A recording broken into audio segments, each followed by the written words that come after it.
that Kano would take? Yes. Thanks, Sadiq. We'll come back to you for more. Yeah, that's a valid question. What color will Kano turn to at the end of this exercise? Gubernatorially. Yes. Gubernatorially. Yes, Presidentially, it already has a lilac. Color. Yes, this is so 5.5 million voters, and they have 40 people that will be heading to the State Assembly, just like Lagos. So Kano is a big deal as far as this election is concerned. Let's go to our guest who since joined us. Thank you for your patience. We'd like to thank and welcome Professor Jideofor Adibe, Professor of Political Science, Nasarawa State University. Welcome to the program. Abdul Kadir Sani, a legal practitioner, who's joining us from our Kano studio. And Dr. Kabiru Adamu, Executive Director, Beacon Consulting. He's also a security expert. We'd like to welcome all of you to the program.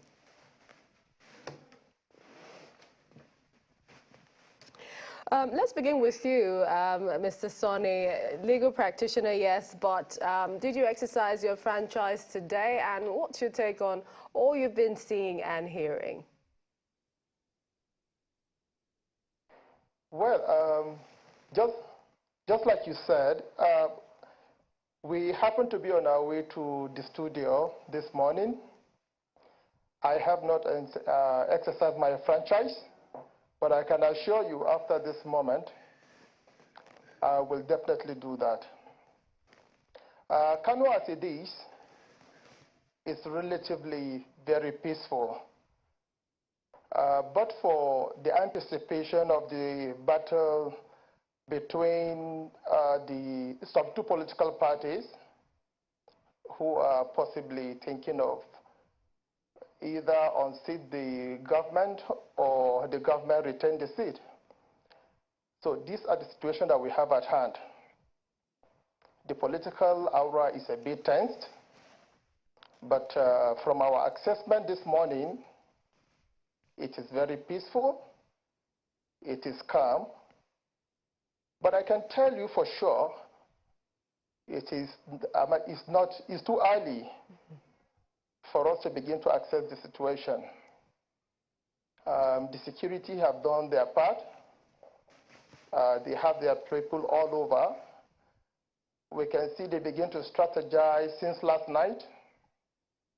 But I can tell you, people are praying that at the end of the exercise today, we are not hoping to have any casualty. So that is the situation for now. Perhaps we should also take the questions to our guests in Abuja, Professor Jideofor Adibe.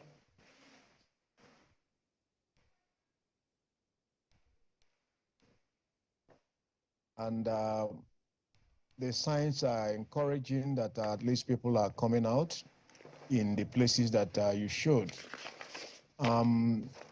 We just have to hope for the best and believe that INEC has learned lessons from the February 25th elections and the lapses. We're encouraged that in some places we've seen, people being there quite early. And there was also a place they showed that there was only just one person. So we are raising the question of whether we are going to have even a lower turnout than we had on 25th. The situation is still evolving. I believe also some people are, just being cautious and waiting to see what happened. If the security situation is good enough, then they will take the next step forward. So for now, we are just watching and being hopeful and optimistic. Dr. Adamu, in terms of security, do you think it's too early to talk about, the efforts of security agencies so far? Thank you, Millicent, and good morning. There were a couple of things that we were monitoring ahead of the election, so starting from, a few days back into yesterday. And there are three things that have been highlighted. Number one is the existence of non-state armed groups in several locations of the country. So as an example, just yesterday in Munya, Serkin-Power, in Niger State, non-state armed groups, bandits, terrorists, ambushed a group of military and vigilante operatives who were looking for some of their members that had disappeared, and in the process sadly killed some of them. In Borno State, an indirect fire, a mortar rocket was fired at a location in Goza, which sadly affected a marketplace there. Likewise, in several parts of Kaduna, Zamfara State, we've seen these non-state armed groups being active. So that's number one. Number two is the tendency of politicians to engage these non-state armed groups into the security infrastructure or their activities, sometimes to intimidate voters or to suppress political processes. And then number three is the presence of the public security arrangement to enforce law and order and to maintain peace in those locations. So this is what we are looking at today, that the election is taking place fully. It's early. We are yet to hear any activity that indicates, for instance, the presence of these non-state armed groups or any targeted attack as a result of the election. But as the day progresses, these three things, I think, would determine whether, at the end of the elections, we would say the elections was peaceful or not. Well, thank you, Mr. Adamo. Mr. Sani, let me stoke a fire of sorts with you concerning some legal angles. So the law, we believe, talks about the voter inducement, both the giver and the receiver. Well, EFCC has been around, as you may have seen in our reporting earlier, saying anyone who is involved in voter buying will definitely be given, will get some attention from the EFCC. But how do we enforce on buyer and seller of votes? Hello, can you hear me? Yes, we can hear you. Okay, I think it's a bit noisy. Can you take the question again? Well, can you hear me better now? Yes, I can hear you now. Good. Just want to have a quick question on your response or legal perspective to the issue of voter buyer and voter seller, because we know that that's what the law catches. It seems our attention is a lot more on the voter buyer on its own. How do you see the enforcement, perhaps, of that law? Well, you see, I think issue of enforcement is going to be a bit difficult. First of all, you see, when the two people who will be engaged in the activity will be doing it, you will not be there. What the EFCC or any other agency of the government may be looking towards is finding people doing it, catching them in the act, and possibly enforce the law. I can assure you, take it or leave it, people will still indulge in that. Venue of the commission may not be at the location of the voting center or the polling center. So if people can have their agreement elsewhere, there are two difficult things you will not be able to establish. And they are the two main ingredients that constitute the offenses. The first is the actus reus, which is the most important, but the mens rea will not be far-fetched once you can establish the actus reus. Now, if a man or politician approaches a voter in his house, conduct the transaction, by the time they'll be executing it, the law enforcement agency will not see anything. So I can assure you enforcement is going to be relatively difficult. If before people can come with cash, pay people at the polling center, you will no longer see that. So, of course, you can have those facts, you can establish that offense, and you can enforce it. That's my take. Well, there is a lot more to ask you concerning that issue. Let's take the conversation. Okay. Yes, I was going to say that at this moment, I think all states are battleground states. Oh, Let really? me just put it out there.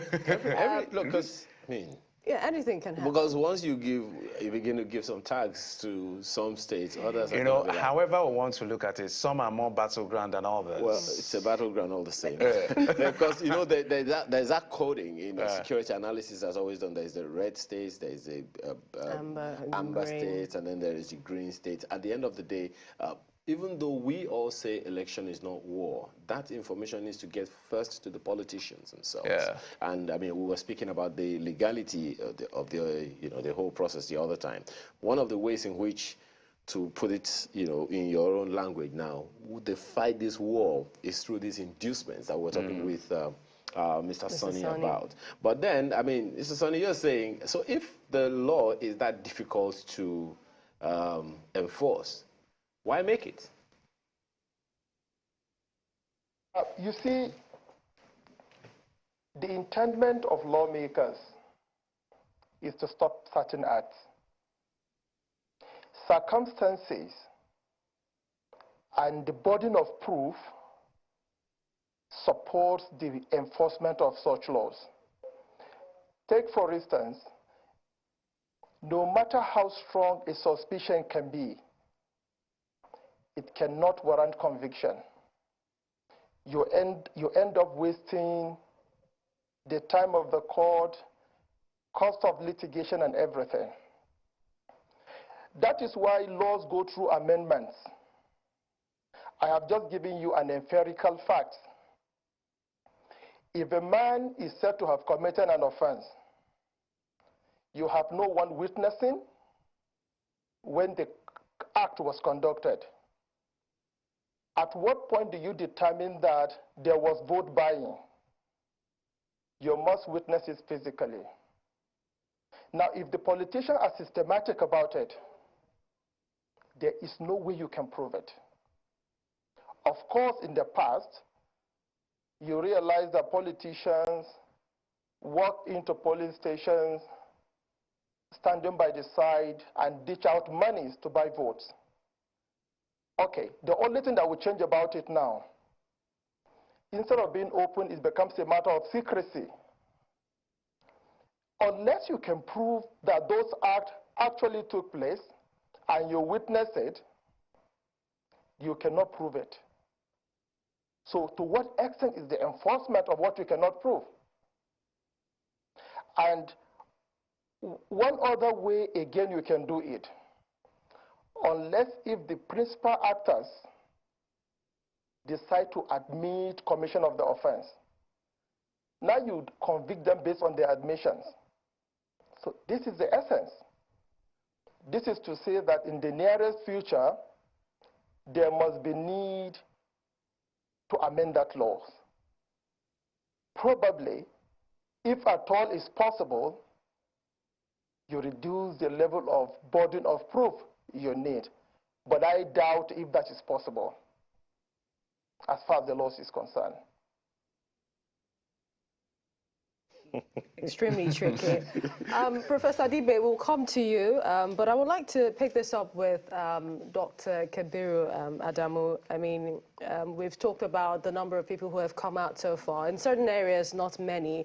Others are saying, you know, a lot of people are more vested in this. It's closer to home, the governorship, houses of assembly, and so a lot more people are coming out. And we're hoping that the number will be larger than what we saw the turnouts for the presidential and national assembly elections. But then there's still some sort of electoral uncertainty, you know, if you have it. Do you think that, what ways do you think we can curb this sort of uncertainty or bias that we see when it comes to elections? I'm sorry, Millicent, can you clarify what you mean by so in terms of the and indicators, you know, that lead to some of these uncertainties when it comes to elections? Oh, yeah. So we put up what we call electoral deficiencies, indicators of electoral deficiencies in Nigeria. And this is a list of about 18 factors, you know, that would involve all the stakeholders within the electoral process. So starting as an example with the capacity of the electoral umpire itself, in this instance INEC, at the federal level, and then at the state level. As one of the things that we looked at closely is its engagement of its staff. Ahead of the presidential elections, INEC told us it engaged about 1,500,000 staff for the elections, both permanent and then ad hoc staff. And we were very worried about the process of ensuring the integrity of that 1.5 million persons. And we also were aware that there was a conscious effort by the 18 political parties to infuse their supporters and members into that 1.5 million. So the pre-employment process, the vetting process that would ensure there are no active partisan politicians within that 1.5 million, which in reality would affect the outcome of the elections. So that's an example of, in terms of the capacity of INEC itself to ensure that all its processes are conducted in a manner that do not affect the outcome of the elections. Technology that INEC used, both BVAS and IRS. Of course, we're all aware of what followed the results of the February 25 election. So those are some of the examples that we mean by the capacity of INEC itself. Then the security arrangement for the elections itself. Currently, the entire election security management process is being managed by an ad hoc committee, the Interagency Consultative Committee on Election Security. Now, what is the capacity of INEC to manage that process? It has an internal security department and an internal risk management department. Now, are those departments capable of interfacing with this ad hoc committee to ensure that the outcome of the elections, especially the security management process, is one that allows for a free, fair, and equitable election? Sadly, some of what happened, especially in previous elections, I think less so in the first phase of the 2023 elections, we didn't see that. Then the third point is the legal component. A lot of the outcome of the February 25th election has now moved to the election tribunals. And I think there will be a lot of attention post the 2023 elections with how these tribunals fare and whether they're able to uphold the desire of Nigerians to see a transparent and fair process. Sadly, there is a lot of questions in that area, and I'm probably sure that my two other discussants would say more about that. And then there are other areas regarding logistics, as an example, technology, even to an extent the media, the kind of messaging that comes out that determine all of this. Now, in all of those 18 things, only 3 have to do with INEC themselves. And that is why I think constantly we hear the point around election is a multi-stakeholder process, and that the role of these multi-stakeholders will determine the outcome of the elections, and not just necessarily the role of INEC.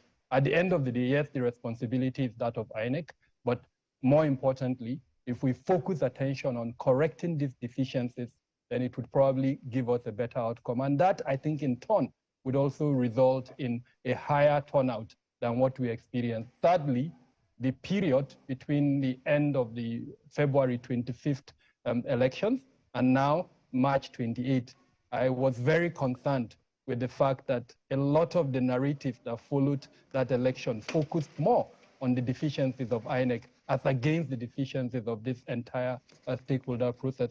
So in essence, I haven't seen enough to show me that the voter turnout today is likely to be higher than what we saw, for the simple reason that, and I say this with all sense of responsibility, the caustic narrative that followed the February 25th elections was not helpful to our national aspirations for an improved democratic process. Mr. Kabiru, staying on you on this particular issue of security, which is your expertise, some have said that the result of the last election, which is the presidential election, has created what the term morbid political anxiety, which is causing some desperation among the politicians.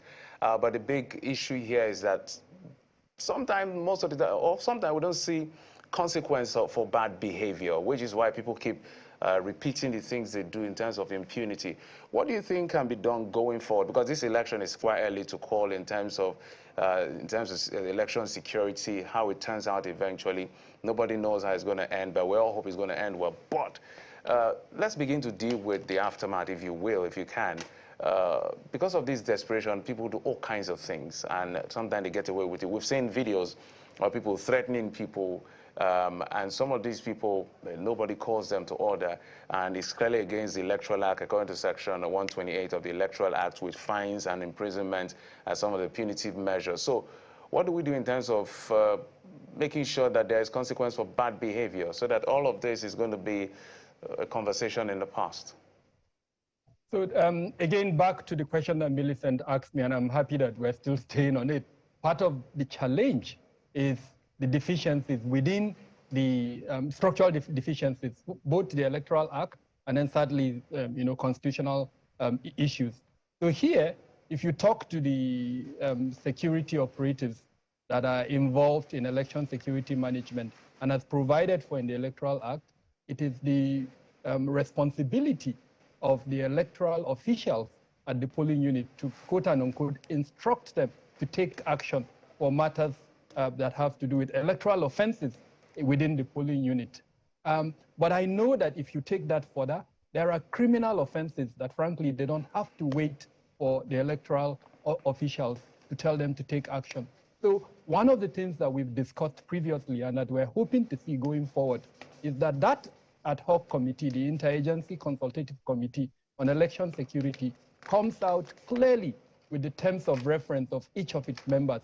There are about 20 plus of the members. Some of them were recently added, and a good example is the EFCC and the ICPC. Why were they added? Because of the previous point you were discussing of vote buying. So what are their roles in that committee? Now, why is this important? It's important because you as journalists, civil society organizations, as a Nigerian, I can say, okay, in a particular polling booth, I saw this happen, and I know it's the responsibility of this organization to take action. But they did or they didn't. Right now, frankly, we're not aware. We know that we're told that in each polling unit, there are meant to be at least 2 unarmed security personnel. But I'm also aware that there are probably several other security organizations in Mufti in those polling units. So EFCC would be an example. And to tie that to the earlier point made by my fellow discussant in Kano, it is the responsibility of this law enforcement agency, security organizations, to come out with measures for gathering evidence to help in the prosecution of those offenders. I don't think it's helpful to us as a nation to say because it's difficult to gather evidence, so we cannot prosecute, and so we fold our arms. No, it's not my responsibility. We pay money, budgetary provisions to EFCC, to ICPC to do that, and they should now sit back. We have this local saying in Hausa that when the rabbit, devises new ways, then the dog too can come up with better ways to go after the rabbit. And that's, I think, what should happen. Both of these organizations should sit down and ask themselves, what are the methodologies? And the answer is in intelligence. What kind of intelligence gathering capabilities have they deployed? These activities, the vote buying activities, they don't happen outside the eco space called Nigeria. They happen within that eco space. And they've been given the constitutional mandate to go after any offenses, including, as an example, their inclusion in excess. So I think it's not really helpful to say we can't gather evidence. Let's go about it. And the whole concept of law enforcement is not aimed at punishing everyone. Punish a few so that it serves as deterrent to those that would want to go into it. So I think the responsibility should start with excess, making public the roles of each of their members so that we can hold them to account and ensure that they gather evidence to help in the prosecution of anyone who acts against the provisions of the Electoral Act. This is a good place to take it to Mr. Kabiru, who is just for him to speak to what you're saying. Mr. Kabiru, just what exactly, what do you make of the situation right now?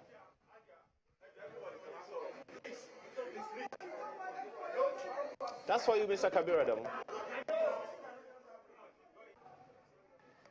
Thank you. Mr. Adamu, are you there? Violence.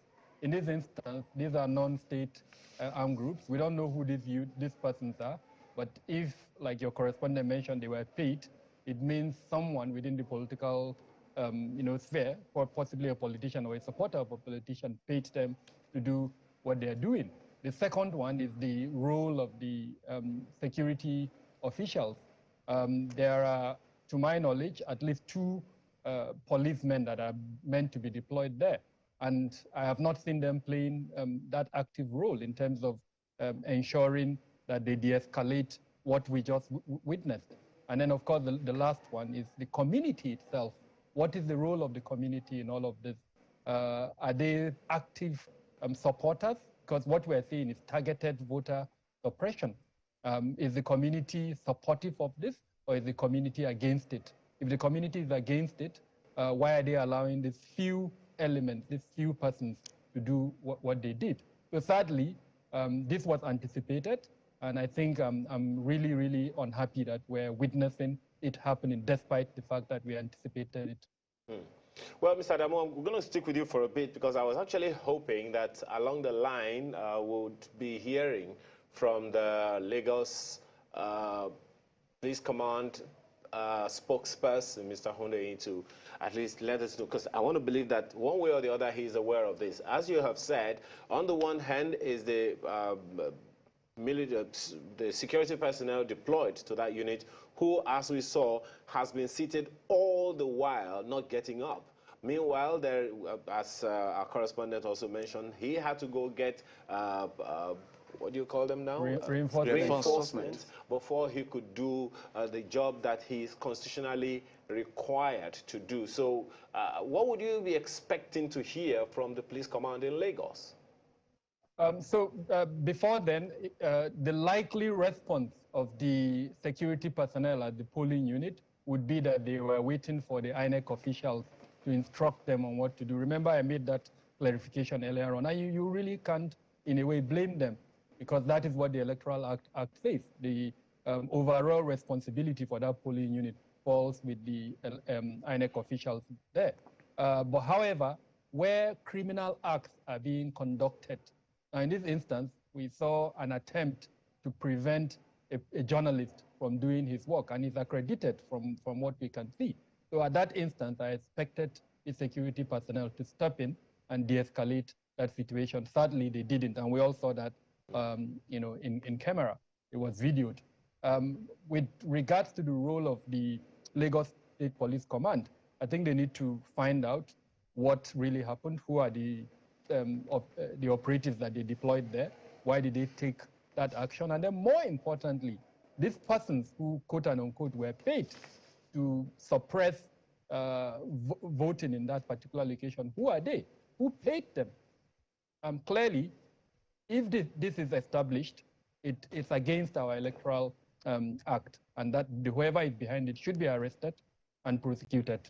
Well, Mr. Adamu, at the beginning of this program, Millicent, my colleague here, said that 2 laws will back this election.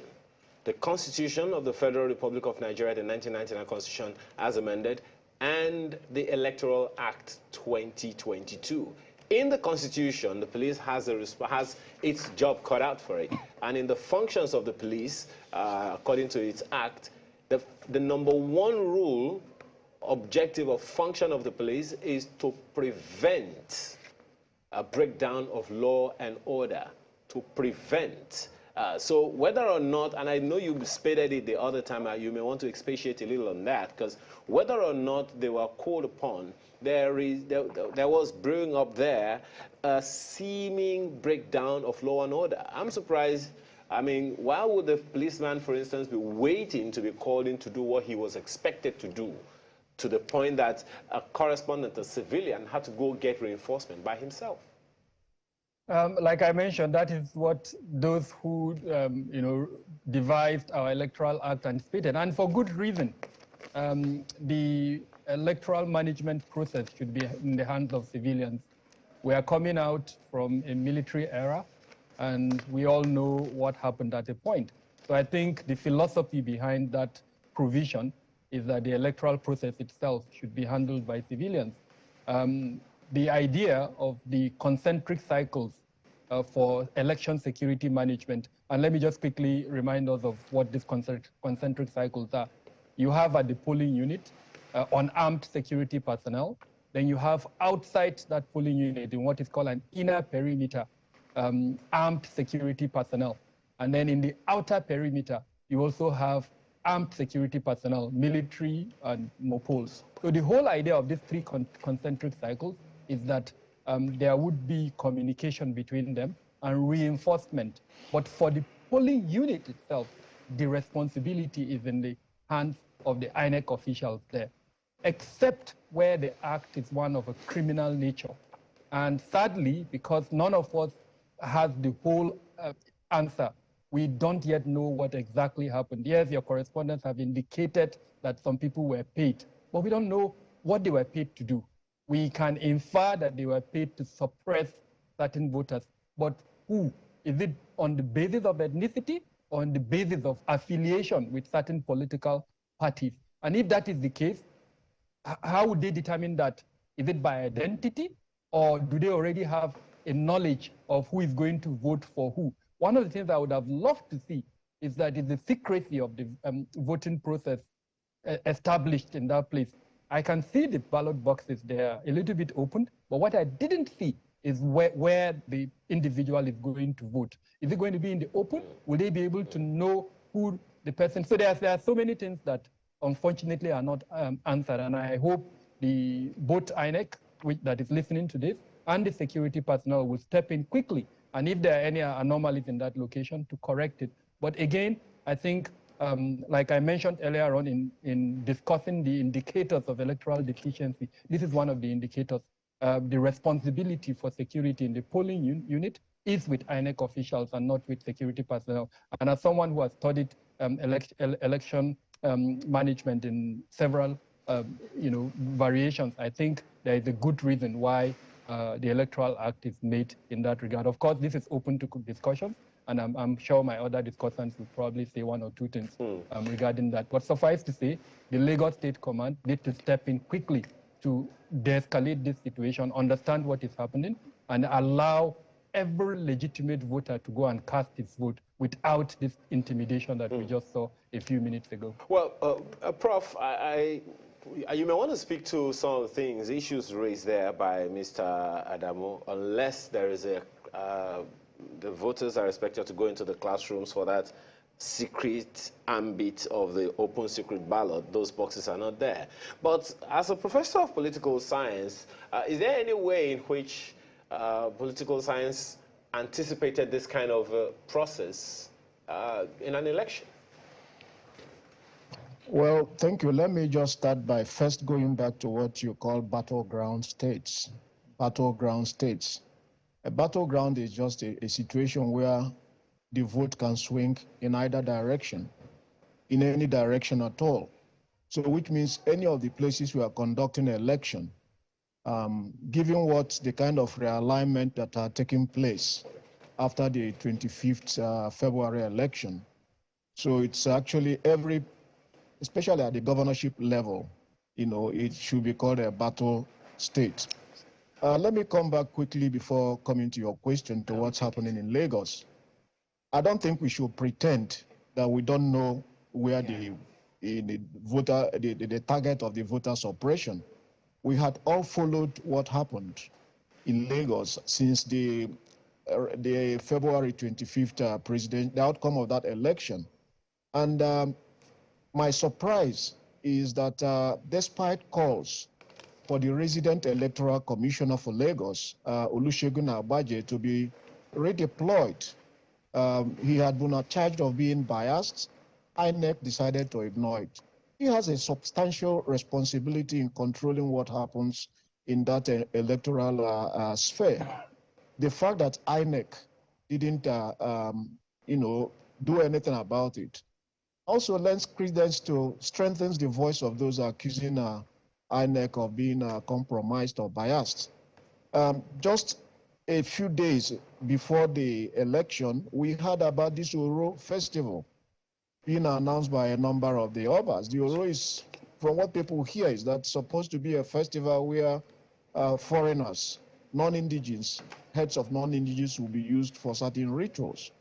It might just be street talk, but it lends credence, it it fuels fears and is part of the voter suppression, even though the letter clarified that it will have ended by, before the start of the voting. That in itself instills fears in the minds of people. If I may, Prof, if you can hear me, if I may, we'll definitely come back to you. There's a lot to talk about based on what we're seeing and, of course, hearing. But right now, we're getting breaking news from Imo State, where the Independent National Electoral Commission in that state has just confirmed that security operatives have rescued 19 of their ad hoc staff on their way to 7 different polling units in Ogbelue Ward 6 in Idiato South local government area.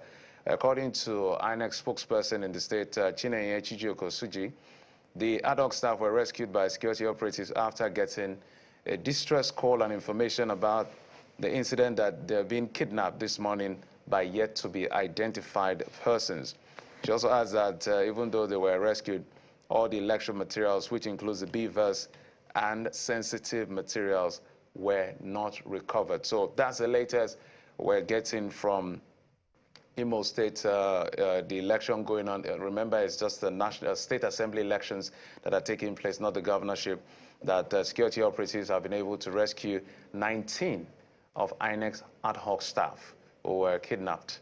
And as it stands, sensitive materials, including the beavers that were with this staff, were not recovered. Well, we'll most certainly keep tabs on that to ensure that you know what is going on. And needless to say that this is a call out to whoever needs to do whatever needs to be done. The word is out there now. What needs to be done? I guess we have to see. Millicent. Yes, I think we'll get back to Professor Adibe. Your thoughts, we got into that with this breaking news. Go right ahead.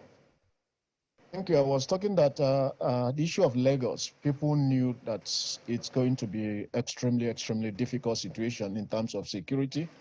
And we've seen it playing out in some of the areas that we are shown. And we also wonder, for example, why the security personnel, as my colleague here mentioned, they were not more proactive. One of the things that captured my fancy was what, reported in Bayelsa, where people were complaining that, look, they just went about their normal business. This will again, that because they felt that the outcome of the last election did not reflect their vote. That will seem to again lend credence, or rather challenge the thesis that because there were some upsets in some areas, the elections were fair and free and fair. Issue of Imo State, we knew, especially the southeast states, there have been some elements.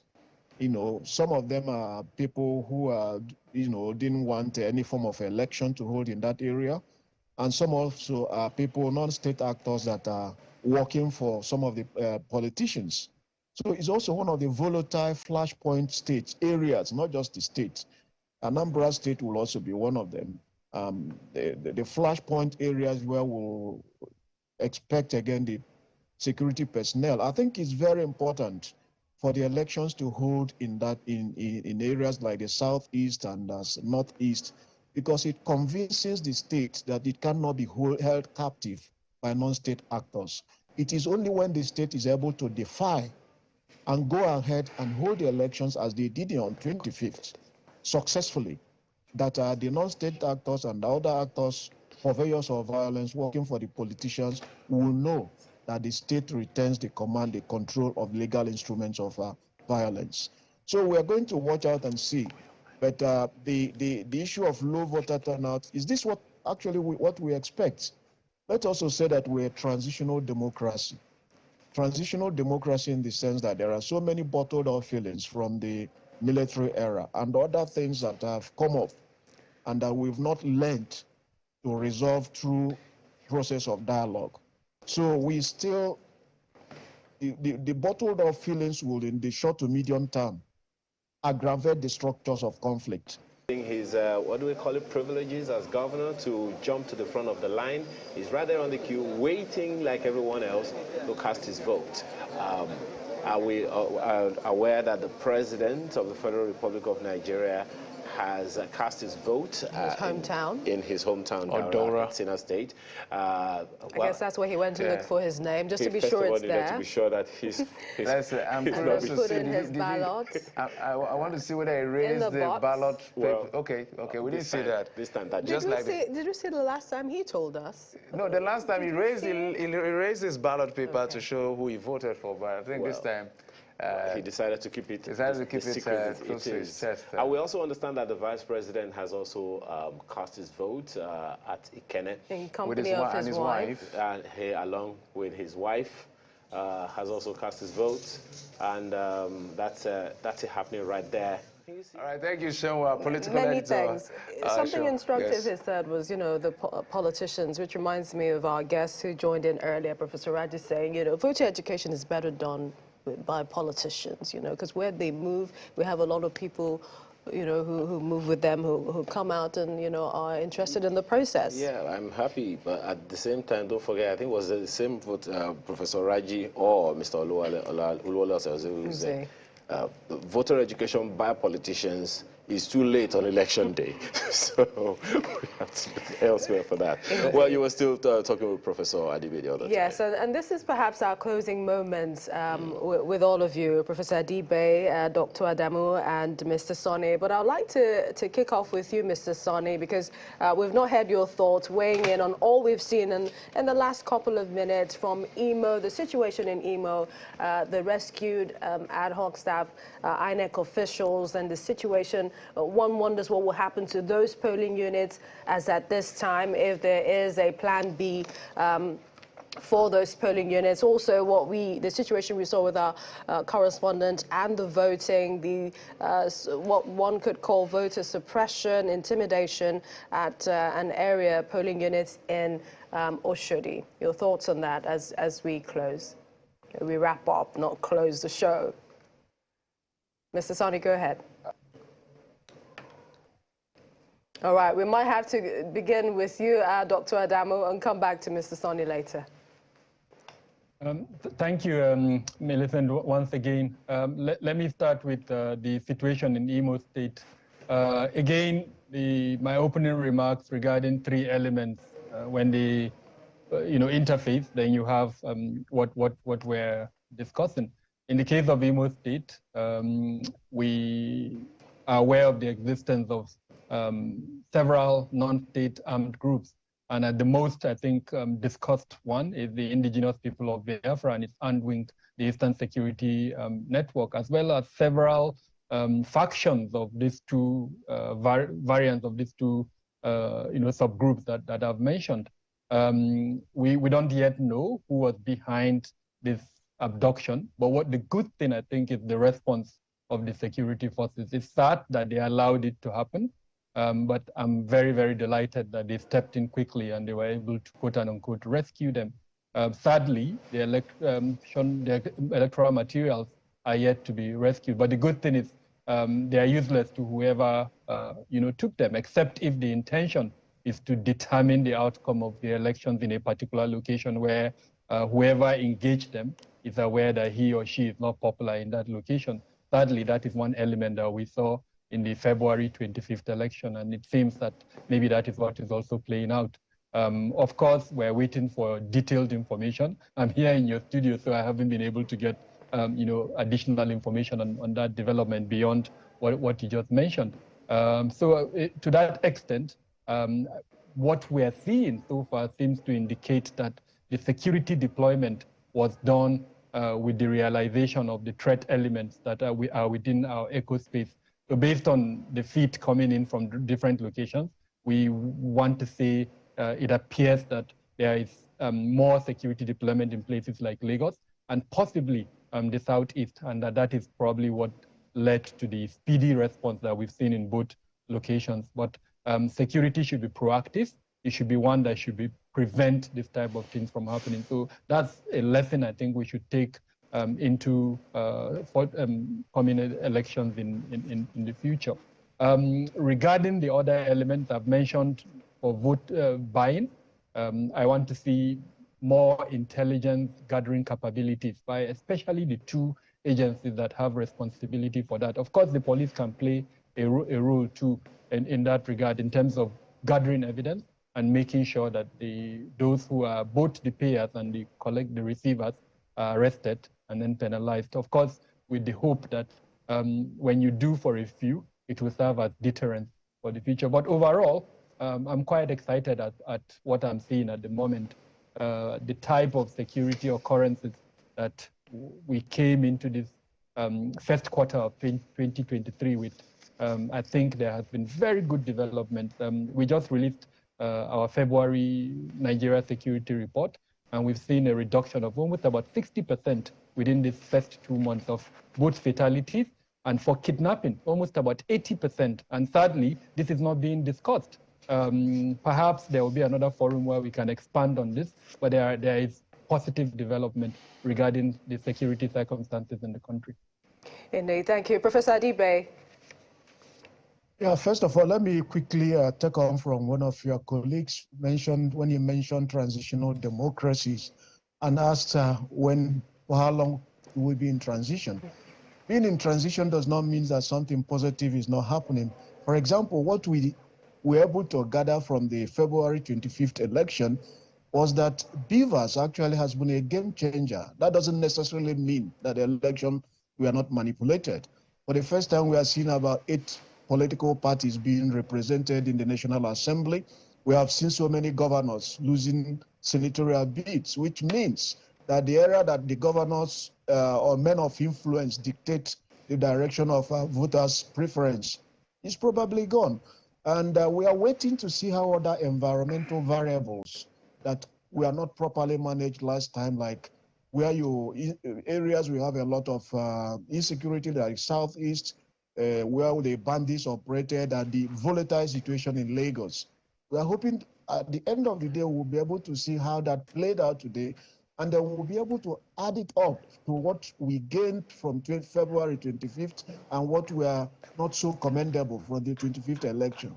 And we'll be able now to make recommendations. One of the recommendations, for example, based on what happened on 25th February, is that it is time, since the problem was at that of uploading, near real-time uploading, it is time for private sector operators to consider being part of the process, where now they will be able now to, at the end of the polling units, they will be able to set up their own server, transmit, and political parties will actually pay them to have access to their own server. That will be a good business opportunity, which again, as we go to this direction, will help to consolidate and advance our democracy. So by that time, we'll still be a democracy in transition, because others have been there for 400 years and above, but it means that we are moving forward. We are not going backward. But in all climes, the democratic space can expand. It can also contract. When it contracts, as it did in the US at a point, it doesn't necessarily mean that it's the end of the world. We have to take the lessons and then be able to consolidate the lessons and bring in solutions that will, advance us. Thank you, Prof. We lost that feed from our Kano studio the other time. We're hoping we'll be able to take his final comments as well. Well, in the meantime, gentlemen, we thank you very much for... Yes, we were just, wrapping up with a guest in Abuja. And this is also because we started with you, the situation that we've seen in several parts of Lagos, and hearing from the governor as well. And this is our closing moments. Does that give reassurance for people who might be in those areas where voter suppression, intimidation is ongoing? Does that perhaps allay those fears and that they can actually come out and vote? Dr. Adamu, you first. Millicent, sadly, it would take a little bit more than that. But I mean, political will is important in any, eco space. In this instance, he has given some form of backing for whatever the security operatives would like to do. But what is more important is for the security operatives, in this instance, the Lagos State Police Command, to step in and physically show their presence and reassure those in that particular polling unit. First off, like I mentioned earlier on, who are those youths? We saw them physically and in a very confrontational manner trying to argue a point In fact, it was beyond argument with your correspondent. So who are they? What authority do they have to be in that particular polling unit? You are either a voter or you are in one way or the other associated with INEC as an official, or you are an accredited observer. Now, if they don't fall into any of these groups, then frankly, whoever allowed them to be there, like I said, especially if the intention is to suppress voting, targeted voter suppression, then they should be arrested, and that person who paid them should also be arrested. And that is the responsibility of the security officials, especially the police that has the overall responsibility for internal security. And I hope that they are listening to this. They should step in quickly, reassure that particular polling unit, and by that, reassure others too across. We still have, I think, about 2 hours or more before the conclusion of, so time is not exhausted. They can still do that within the next few minutes, and hopefully more people will come out to vote in that particular polling. Otherwise, we discussed voter suppression on February 25th. We'll be discussing it thirdly after this particular election. Does that allay the fears? The question I also posed to Dr. Adamu, and also, do you think there's something more the community can actually do to sort of safeguard the process? Certainly, the responsibility for a lot of things falls with the community, but that's not absolving the security agencies. Section 14, subsection 2 of the Constitution gives that responsibility to the government, and part of the reason why we came together as a society and handed over certain elements of our right to the government is exactly because of the social contract. So yes, the responsibility is that of government, but we have woken up to a situation in Nigeria where sadly, a lot of the time, we as a people would have to take up certain responsibility. And if we agree that the outcome of an electoral process is first beneficial to us than to any other person, then I will urge every community that is listening to this to organize themselves into some form of quote-unquote vigilante arrangement and to project their aspirations. In this instance, it's the voting process. Anyone who wants to disrupt that voting process, they should be able to prevent that person. And where that person is armed, then they should call in the security agencies. And I'm very happy that telephone numbers, apps have been created. They've been shared by almost all the 28 or thereabout security agencies within the Nigerian security architecture. And you can use any of those numbers, make those calls so that they come in and help you in preventing these few individuals that are trying to disrupt the process. It is our process. It is one that will be beneficial to us. We need to take ownership and responsibility. Professor Adibe, your final thoughts, quickly, please. Professor Adibe, go ahead. While the indigene, non-indigene dichotomy has been weaponized in Lagos for a long time, especially during elections, what we expect some of the leaders, especially the political leader, they don't want to, the indigenes don't want to feel humiliated. They don't want to feel that he's humiliated, is for them to realize that if the election of that individual as president is confirmed by the courts, he will come to Abuja and become a non-indigene. So, and he has to rule from perspective of being a non-indigene in Abuja. And it's also very important for them to know that it raises apprehension about their candidate.